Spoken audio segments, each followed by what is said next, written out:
Versículo 1. Dice el Señor a mi Señor: siéntate a mi diestra hasta que ponga a tus enemigos por el estrado de tus pies. O sea, resulta bastante claro que los cristianos primitivos lo leían de forma tal que situaban a Jesús en el trono divino, ejerciendo el señorío de Dios sobre todas las cosas.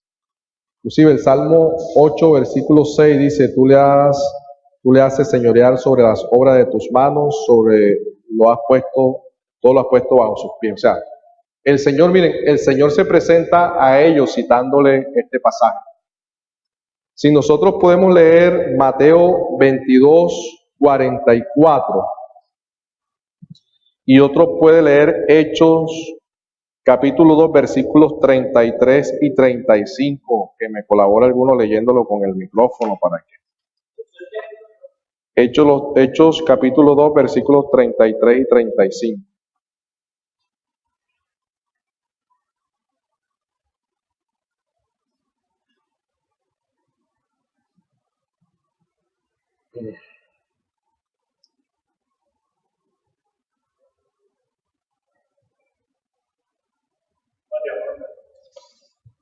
Sí, Mateo 22, 44. Dice: dijo el Señor a mi Señor: siéntate a mi derecha hasta que ponga a tus enemigos por estrado de tus pies. Ok. Y el Hechos 2, 33 al 35. A este Jesús resucitó Dios, de lo cual todos nosotros somos testigos. Así que, exaltado por la diestra de Dios, y habiendo recibido del Padre la promesa del Espíritu Santo, ha derramado esto que vosotros veis y sois. Ok. Hasta 35. Sí, hasta 35. Porque David no subió a los cielos, pero él mismo dice: dijo el Señor a mi Señor: siéntate a mi diestra hasta que ponga a tus enemigos por estrado de tus pies. Entonces, Jesús mismo cita estas palabras del Salmo, identificándose él con Dios. Los discípulos de él entendieron este salmo aplicándoselo a Jesús, identificándolo a él con Dios. O sea, todo radica en identificar a Jesús con Dios en su trono. Si nosotros entendemos a quiénes le daban adoración los judíos solamente, a Dios. Ellos le daban solamente adoración a Dios. O sea, para ellos no existía ningún otro ser el cual se le pudiese dar adoración, el cual se pudiese sentar en el trono de Dios, el cual Dios le colocaría en su diestra, en su trono y por encima de todo. No había ninguna posibilidad de que algún ser intermedio, por así llamarlo, entre ángeles o algún ser humano exaltado fuese subido al mismo trono o a la misma diestra de Dios. Pero Jesús se identificó de esta forma. Y los discípulos del Señor identificaron a Jesús con el Dios del Antiguo Testamento. El Dios del Antiguo Testamento, ¿dónde estaba? Arriba, reinando, gobernando, por encima de sus enemigos. Y estos judíos del Segundo Templo identificaron a Jesús con la misma relación del Dios del Antiguo Testamento. Nosotros vamos a ir avanzando hasta llegar a lo que es su ser, cómo identificaron ellos a Jesús con Dios de esta manera. Pero hasta aquí están identificando a Jesús con el Padre exaltado, con Dios en el mismo trono, por encima de todas las cosas. En esa identificación, ellos comenzaron a decir: bueno, Jesús es divino, Jesús es el Hijo de Dios. Jesús es Dios. ¿Por qué? Porque si Él está sentado en el trono y si va a estar gobernando con Dios a la diestra del Padre, donde los judíos a ninguno le daban ese espacio, sino solamente a Dios, ¿a qué conclusión podían llegar ellos? A que Jesús era Dios. Sobre todo en estos judíos que escribieron, bueno, hubo, creo que fue Lucas, fue griego. Pero ellos identificaron la divinidad de Jesús bajo estas mismas palabras que él dice. Dice el Señor a mi Señor, siéntate a mi diestra hasta que ponga a tus enemigos por estrado de tus pies. Cuando Pedro lo habla, él está diciendo, Jesús es Dios. ¿Por qué? Porque ¿a quién identificaban ellos en el trono? A Dios. ¿A quién identificaban ellos gobernando sobre sus enemigos y sobre todas las cosas? A Dios. Y cuando Jesús habla de sí mismo de este salmo y sus discípulos lo confirman, ellos están diciendo, Él es Dios. Y sus discípulos fueron formados en la estructura monoteísta de los judíos del Antiguo Testamento. Ahora, Jesús, hay una frase con relación a Jesús que dice que es la frase de todas las cosas. O sea, Jesús fue exaltado por sobre todas las cosas. Y Jesús comparte la exaltación con Dios e identificándose con Él también de esta manera. Un ejemplo, muchos textos enfatizan la exaltación y la soberanía de Jesús sobre todo. O sea, ¿qué dice Efesios capítulo 1, versículo 20 y 22?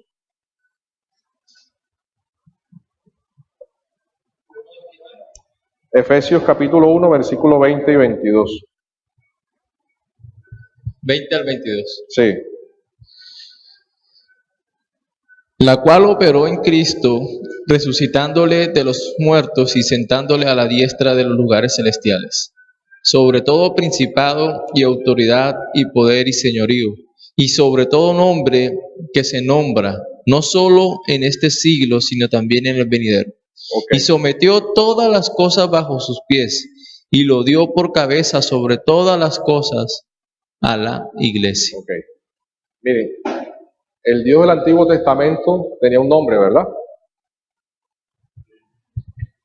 Estaba solo gobernando en su trono. Era el más exaltado, pero ahora llegamos más adelante. Aquí dice, le sentó. O sea, Jesús está por encima de todo, evocando, sentado, evocando la imagen del trono divino y elevado a la cúspide de los cielos. Dentro del monoteísmo judío, ¿quién estaba por encima de todo? Dios. Era el único, no había más nada. A pesar de que había un monoteísmo flexible, un punto de vista de que no, sí, puede que alguno sea un ser divino, elevado, y Dios, pero ninguno lo ponía en el mismo trono de Dios. A Jesús se le ubicó en el mismo trono de Dios. Ahora, a Jesús se le está exaltando por encima de todo, o sea, evocando el trono divino, elevado a la cúspide de los cielos. Y ese lugar solo era reservado única y exclusivamente para Dios, exaltado muy por encima de los poderes angelicales. No se sitúa a Jesús en la posición de cualquier figura angelical, ni tampoco de los poderes angelicales están siendo degradados. Aquí él hace un argumento en que los que ubicaban muchas veces a los ángeles como seres divinos que compartían esa autoridad con Dios, y está hablando de que Jesús fue aún elevado por encima, para los que tienen ese punto de vista, de los mismos ángeles. Vamos que dice aquí, Cristo, quien ocupó el mismísimo trono divino, participa en la propia soberanía de Dios y es por lo tanto y por lo tanto los ángeles le sirven. Entonces, vamos ahí resumiendo. Los judíos del Antiguo Testamento eran monoteístas. Habían dos puntos de vista. Uno que eran totalmente cerrados, donde era imposible de que a Jesús se le atribuyera cualquier participación en esa divinidad de Dios. Había otro que era abierto o flexible. La identidad de Dios en el Antiguo Testamento era que Él estaba en su trono, era exaltado, se le dio un nombre y a Él solamente se le adoraba.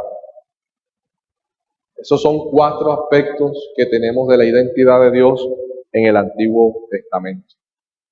Y sobre esa identidad los judíos se levantaron, y sobre esa identidad de Dios los judíos no abrían el compás para darle a ningún otro adoración, para darle a ningún otro un nombre que sea sobre todo nombre, para que no abrían el compás para que ningún otro llegara al mismo trono de Dios y fuese exaltado hasta los cielos.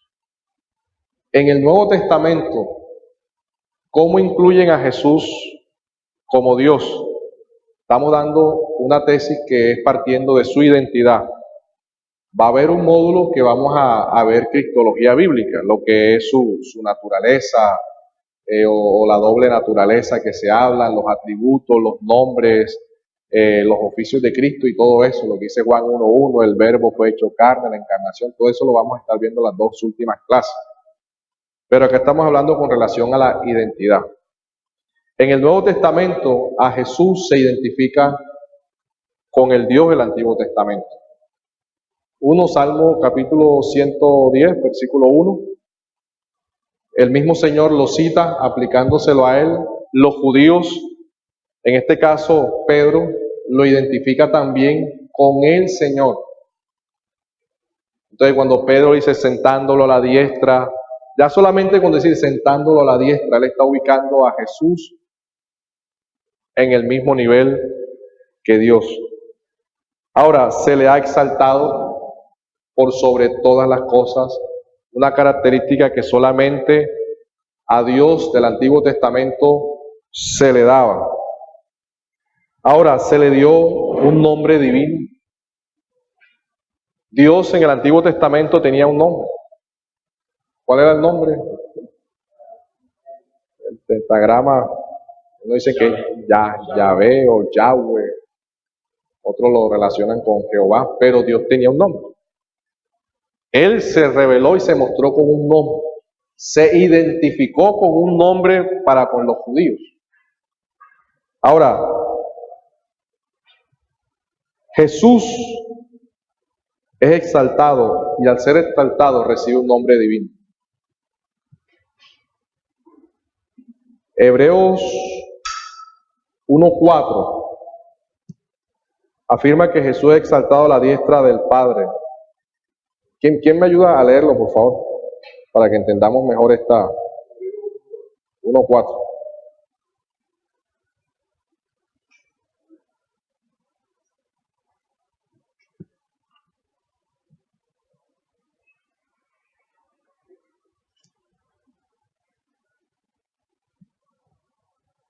Hecho tanto superior a los ángeles, cuanto heredó más excelente nombre que ellos. Heredó Más excelente nombre. más excelente nombre. El nombre que es sobre todo nombre. Entonces, ¿qué dice Filipenses capítulo 2, versículo 9?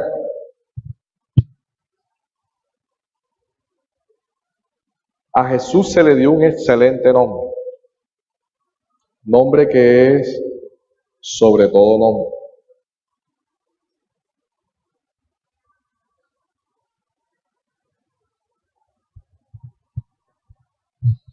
Por lo cual Dios también le exaltó hasta lo sumo y le dio un nombre que es sobre todo nombre. Sobre todo nombre. Entonces, se le exaltó hasta lo sumo. ¿Saben qué es lo sumo, no? hasta lo máximo. ¿Y quién está en lo máximo? Dios. Y se le dio un nombre. Así como Dios en el Antiguo Testamento se identificó por un nombre o por su nombre, Jesús en el Nuevo Testamento también se identificó con su nombre. Y se le dio un nombre que es sobre todo nombre. Entonces, aquí cuando ellos miran y ven que se le dio un nombre que es sobre todo nombre, ellos también miran al Antiguo Testamento. Bueno, Dios en el Antiguo Testamento tenía un nombre y era identificable por ese nombre. En el Nuevo Testamento Jesús recibe un nombre y es identificable por ese nombre. Ahora, en el Antiguo Testamento solo se rendía adoración a Dios. Entonces, Jesús está en el trono, Jesús es exaltado, Jesús se le dio un nombre divino. Y si lo identificamos con el Dios del Antiguo Testamento, Dios está en su trono, Dios es exaltado y Dios tiene un nombre. Ahora, en el Antiguo Testamento, Dios es adorado. Jesús también fue adorado. Pásale.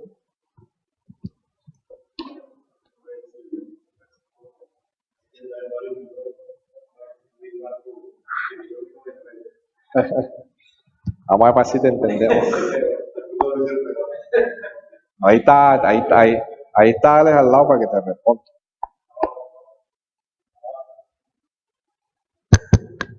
Bien, como hemos venido trabajando el tema de la naturaleza divina y humana de Cristo, la pregunta es, ¿Él llega o es engendrado? O sea, está en la tierra con su naturaleza divina y humana.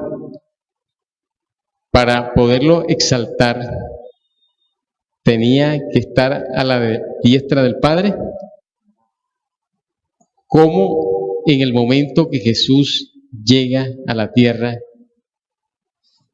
cómo tenía que ser la dispensación o la disposición mejor del hombre hacia Jesús? De adoración también. Es la misma, porque inclusive hasta donde te entiendo y te logro comprender es, Ajá. Jesús se encarna, ¿verdad? Ajá. Viene a la tierra. Debe recibir adoración. ¿Cómo es la disposición del hombre hacia Jesús en ese momento? Inclusive de la misma adoración, porque hay versículos que muestran a los discípulos ya en el final adorándole a él. Pero ¿saben por qué? Porque resulta que dice la Escritura que Dios, el Señor, le hizo entender la Escritura, y vemos a Tomás, Señor mío y Dios mío.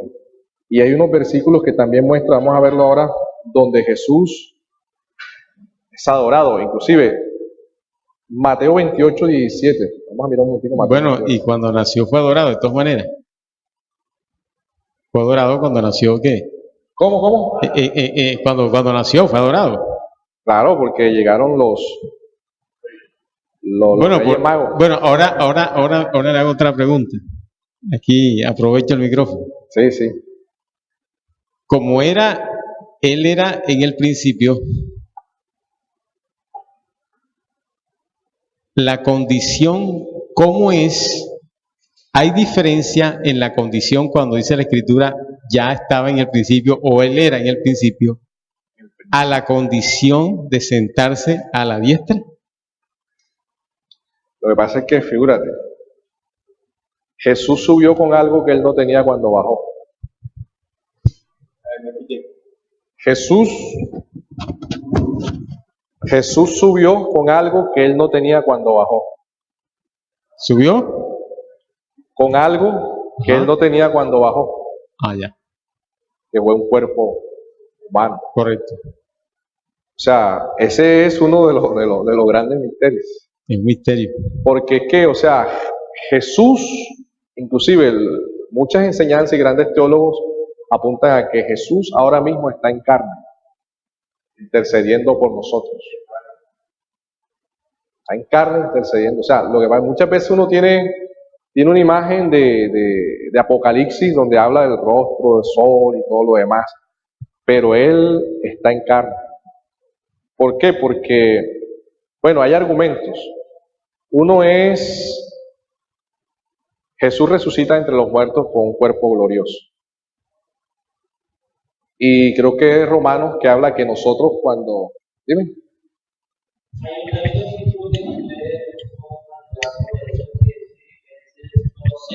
Sí. Dice, el cual siendo en forma de Dios, no estimó el ser igual a Dios como cosa a que aferrarse.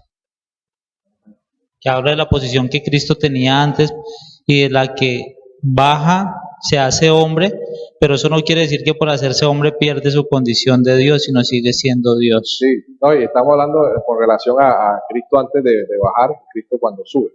Entonces, Jesús cuando resucita entre los muertos, cuando Él se aparece a sus discípulos, le dice a Mateo, a Tomás, mira mis marcas, las manos, mi costado. O sea, Jesús con ese cuerpo glorioso tenía las cicatrices de la crucifixión, con el cuerpo glorioso que Él se había levantado. Ahora, cuando nosotros leemos que Jesús es levantado, Él se despide de sus discípulos. Los ángeles, ¿qué le dicen? Así como Él lo vieron subir, así vendrá otra vez. Inclusive, hay muchos que dicen que cuando lleguemos a la misma presencia, cuando ya todo esto culmine y se acabe, dice que nosotros vamos a ver las marcas de su crucifixión. Porque Él subió con ese mismo cuerpo. O sea, hasta ahí podemos llegar. Allá arriba en gloria. Pero sí sabemos que Jesús intercede por nosotros y subió en carne. Y estará así para siempre. O sea, es que ahí, mi hermano, ahí se embota uno. Porque es que yo digo, bueno, Jesús subió en carne. Cuerpo glorificado, glorioso. Nosotros tendremos ese mismo cuerpo glorioso de Él. Pero muchas veces nosotros nos ubicamos a Jesús como, no sé, como un rostro de sol, así. ¿No? Es algo maravilloso, o sea, Él es excelso, así como está Él allá es excelso. Sí. Es más, porque hay muchos que dicen, bueno, Jesús antes de venir, ¿cómo era?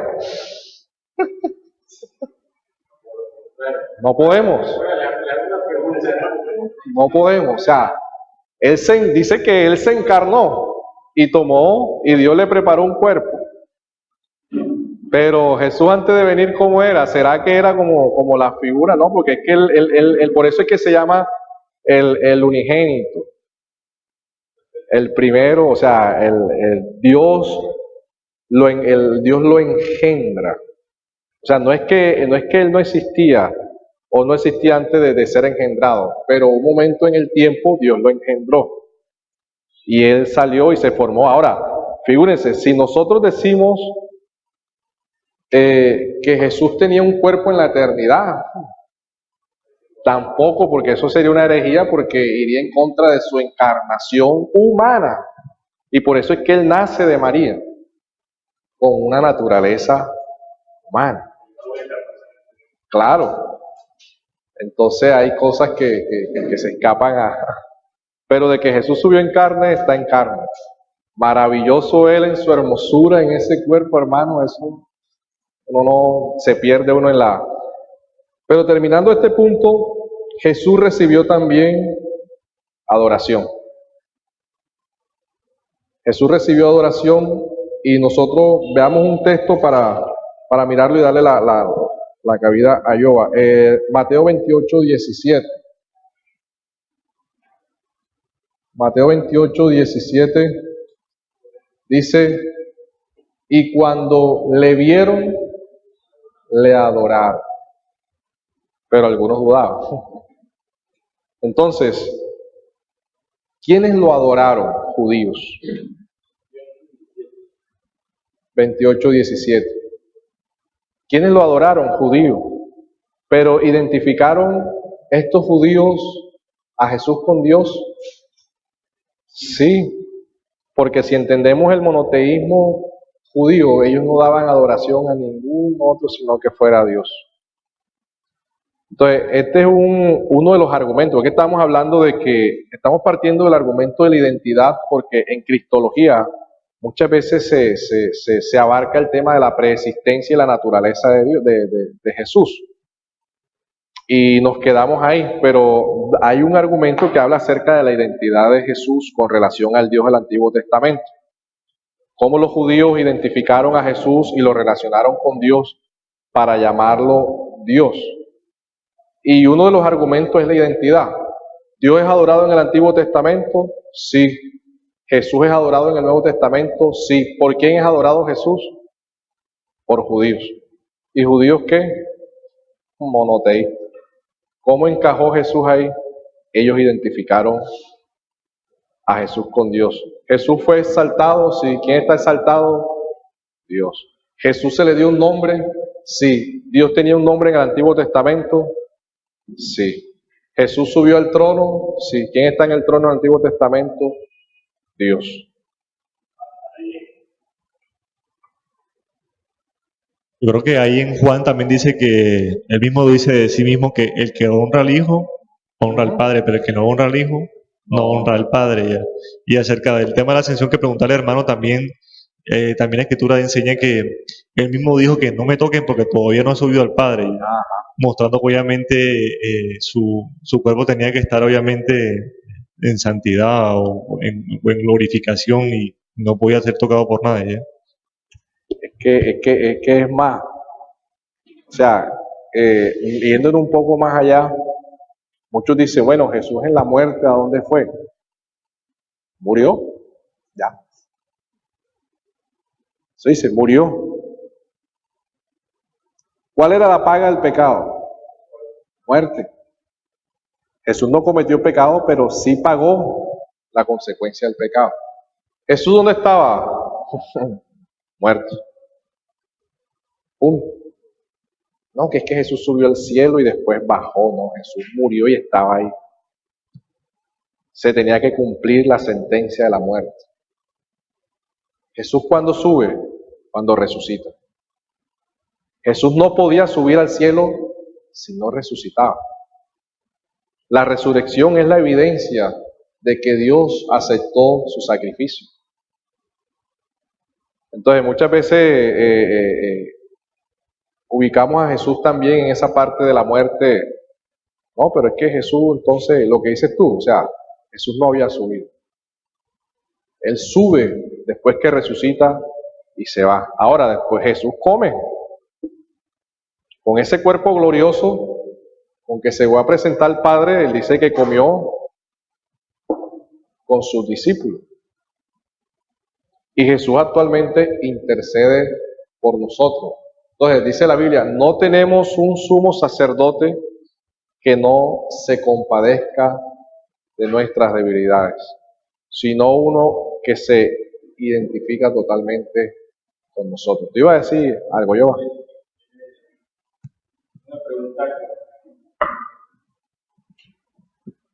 Una pregunta con respecto al nombre.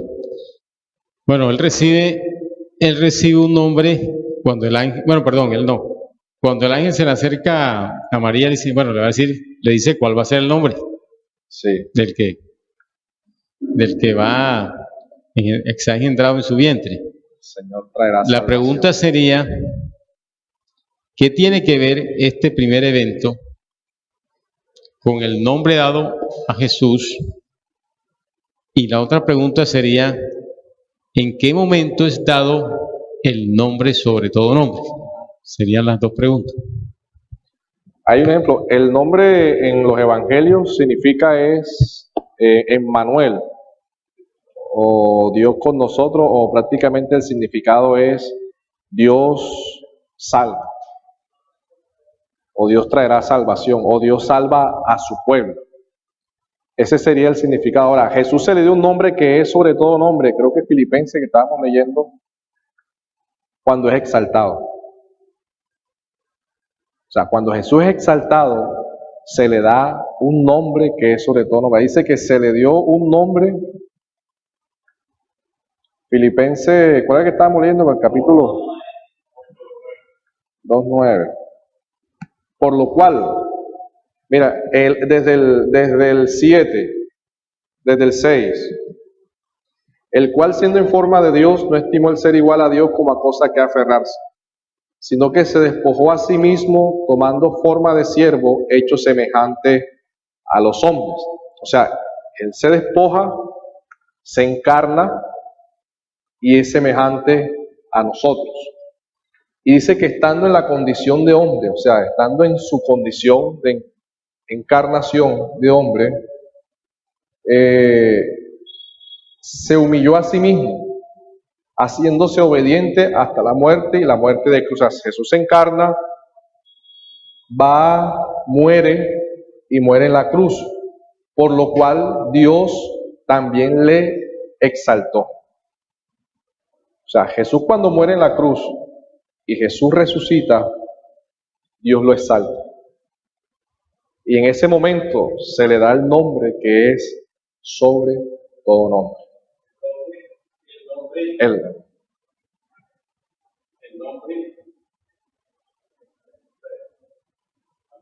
sea, el nombre es confirmado. Pero el nombre que recibe, digamos, la instrucción que recibe María, Jesús. del nombre que va a tener, ¿cuál es la denotación o cuál es su influencia? ¿Cómo opera ese tema ahí? Ese mismo. ¿En dónde se articula? Podría ser la pregunta. Sí, o sea, lo que está haciendo Dios es confirmando ese mismo nombre que se le anunció a María. Él traerá salvación o Él salva. Entonces, ¿qué está diciendo Dios? El nombre que es sobre todo nombre es que Él salva, Jesús. Y Él lo confirma al exaltarlo. Entonces, por eso es que nosotros hasta el día de hoy tenemos la confesión. ¿Qué dice Romanos? Que si confesares con tu boca que Jesús es el Señor y creyeres en tu corazón que Dios le levantó de los muertos, serás salvo. Sabemos que no es una confesión, una confesión positiva o algo, pero que es algo más profundo en cuanto a la interpretación del texto. Pero aquel que cree con su boca y cree con su corazón y confiesa con su boca que Jesús es el Señor, será salvo. Esa es la exaltación de su nombre. El que confía en su nombre será salvo. ¿Qué hacía el Antiguo Testamento? Oye, Israel, Señor tu Dios, el Señor uno es. Y el nombre de Dios era el que se tenía por encima de todas las cosas. Por eso inclusive el nombre de Dios no se atrevían ni a pronunciarlo porque era muy, muy sagrado. Y Jesús en el Nuevo Testamento recibe un nombre que es sobre todo nombre. Para que en el nombre de Jesús, sigue diciendo Filipenses, dice, para que en el nombre de Jesús se doble toda rodilla, las que están en los cielos, en la tierra y debajo de la tierra, y toda lengua confiese que Jesucristo es el Señor para la gloria del Padre. O sea, que si Jesús no es exaltado y no se le da un nombre que es por sobre todo nombre, el que la gente confiesa a Jesús no tendría ningún efecto. Entonces, el nombre en los antiguos denotaba también el carácter de la misma persona, del mismo ser. Y eso es lo que está haciendo Dios con relación al Hijo.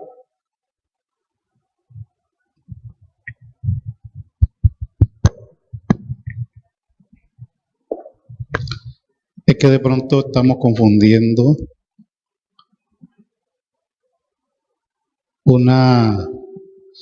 el hecho de colocarle un nombre que lo distinga Porque No, era más que lo distinga, no creo. por eso, de pronto estamos confundiendo eso que era una necesidad del humano. A la persona había que ponerle un nombre. Cuando Elizabeth también se le dio, se llamará Juan. Pero cuando se habla del nombre, no es que necesariamente sea Jesús.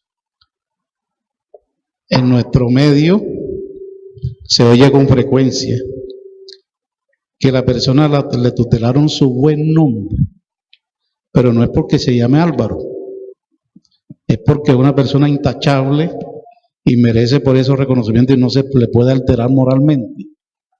Entonces, cuando la palabra habla de nombre, no necesariamente es aquello que lo individualiza, sino más bien, así como lo está diciendo, puede ser el Salvador, en fin, el Señor, pero no necesariamente Jesús. Entonces parece que eso es por ser una necesidad humana. Pudo llamarse Elías, Ezequiel, pero eso era como una necesidad humana. Ya lo demás, pues, tiene otro significado. Claro que haciendo una salvedad también digo, ¿no? Que lo que vemos en la Biblia es una tendencia a que los nombres, signifiquen algo. Nosotros ya de pronto no tenemos hoy en día esa costumbre, salvo Sí. de pronto algunas personas o algunos hermanos inclusive que le ponen a los hijos sí, o inclusive hay hermanos que le ponen a los hijos un nombre porque tiene un significado, ¿sí? Otros pues ya no pues usamos ese tema, pero también digo, bueno, con lo que está diciendo el hermano Álvaro, que en esa época pues el nombre sí tenía una denotación. Entonces mi inquietud era a cómo se articulaba eso, ¿sí? Si eso o si cuando se le dice a María, el ángel le dice a María, se llamará, este será el nombre. Es decir, mi inquietud era si eso tenía alguna articulación.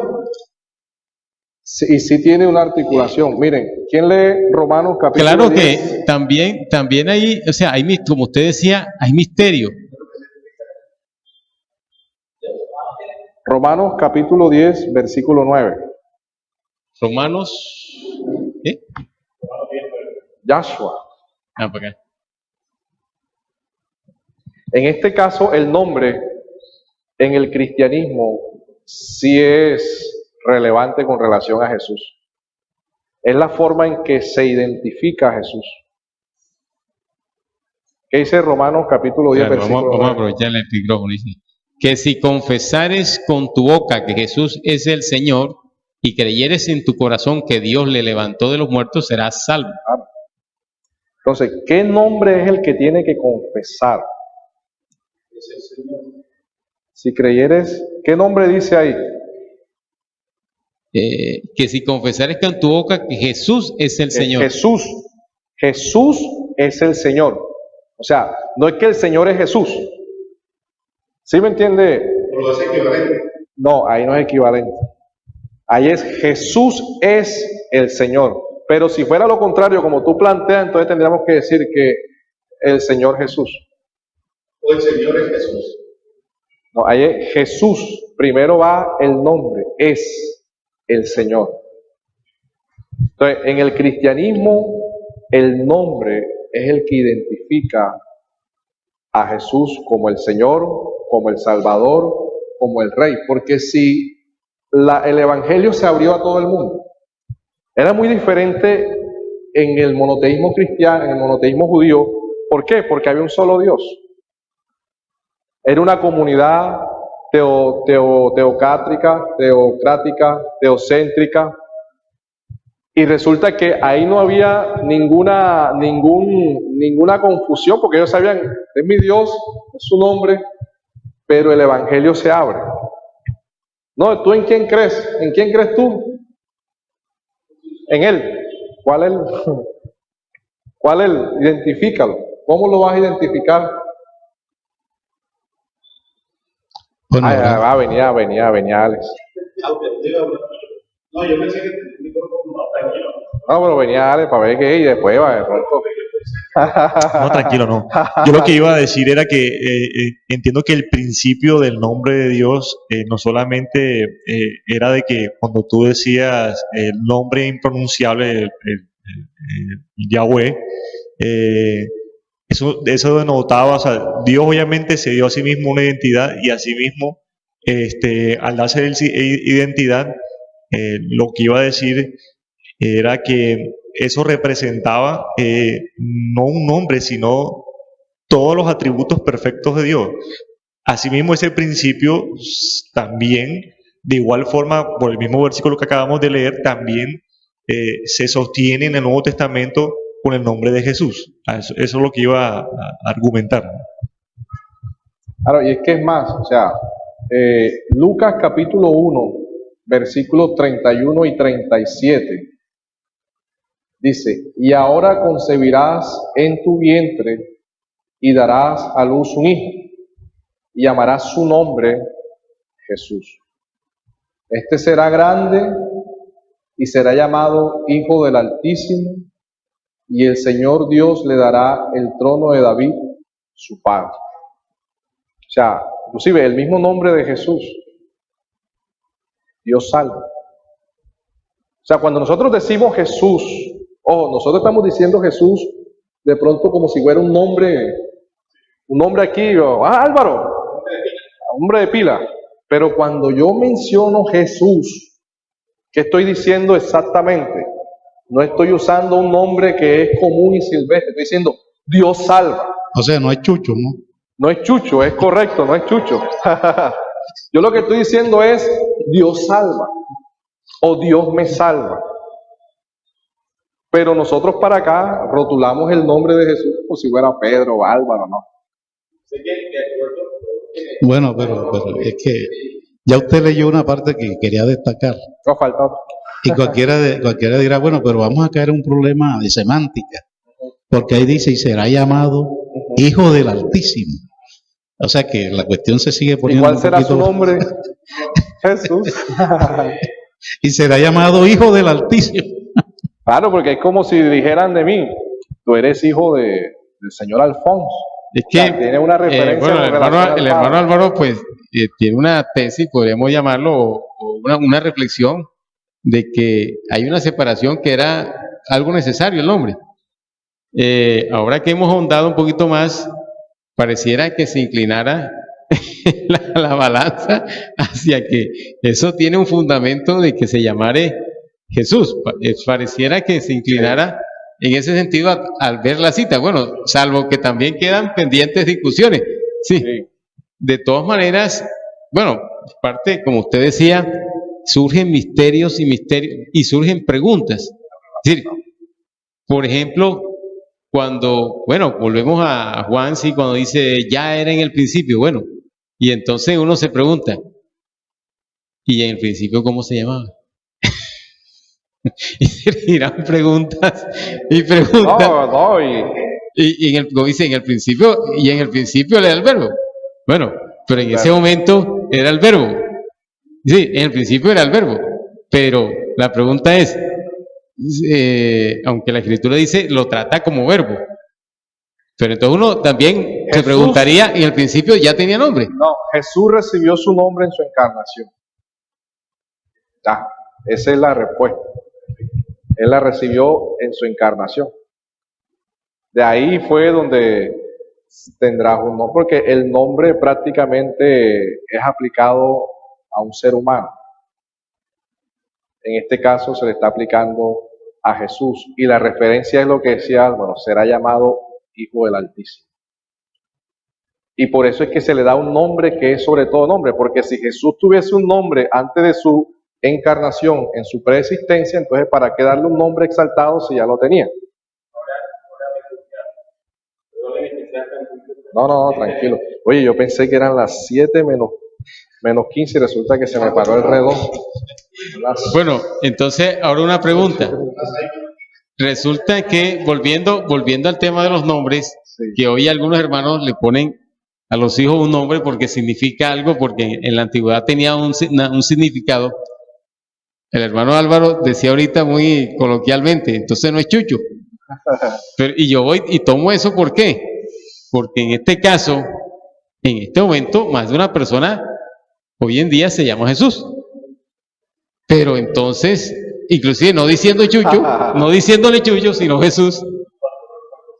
Ah, bueno. Es que ahí se ve la diferencia. Pero entonces no es poniendo, es decir, colocando nada más el nombre, no la persona, no es el mismo nombre. Claro. Es decir, no es el mismo. pero entonces, por ejemplo, no, es que le puse, por decir que la persona que diga, es que mi hijo se llama Jesús. Entonces mi hijo, ay, Jesús significa, por decirlo, como dice usted, o Dios con nosotros, o el Hijo del Altísimo. Entonces tú tienes un descendiente que es hijo del Altísimo, porque si nos vamos al significado, ¿verdad? Entonces, eso tiene, eso tiene un tema de denotación que trasciende, ¿sí? No, y ahí vemos el poder del nombre. O sea, no es porque yo me llamo Jesús, tengo el mismo poder que lo tenía Jesús como tal. Bueno, hermanos, vaya, vamos a dejar hasta aquí. La próxima clase vamos a ver cómo el Cristo preexistente participa en la actividad creadora del único Dios. O sea, Jesús cómo se identifica con Dios en la creación y cómo se identificó en el Nuevo Testamento. Vamos a ver la identidad, Dios crucificado. Hablábamos de algo antes que ustedes llegaran. Muchas veces en la cristología miramos a Jesús desde su preexistencia y su esencia divina, como identificándose desde este punto de vista con Dios, pero no vemos a Jesús en la parte cómo Él se identifica con Dios desde el sufrimiento, desde la humillación, desde la muerte y su exaltación. O sea, cómo Dios del monoteísmo del Antiguo Testamento podía sufrir. ¿Cómo aplicárselo a Jesús identificándose con ese Dios? ¿Cómo podía el Dios del Antiguo Testamento ser humillado y Jesús, siendo humillado, cómo se identificaba con Dios? ¿Cómo Dios muriendo? Hablamos de ese tema antes que llegaran. ¿Cómo Jesús muriendo si Dios no moría en el Antiguo Testamento? Entonces, vamos a estar hablando Dios crucificado, la identidad divina mostrada en Jesús a través de su muerte. Cómo Dios se identifica, cómo Jesús se identifica con Dios en la muerte, si Dios no puede morir. En cuanto a los sufrimientos, en cuanto a su humillación. Una vez que terminemos esta clase de identidad, si arrancamos con dos clases con cristología bíblica. Que ahí sí vamos a ver Juan 1:1, el principio del verbo, la preexistencia, cómo fue el tema de la encarnación, de la unión hipostática, de todas estas cosas. Que eso nos demoramos como dos clases pasándolo por encima. No, terminamos con este tema. No, pero digo, las dos clases te van a Sí. Uno a veces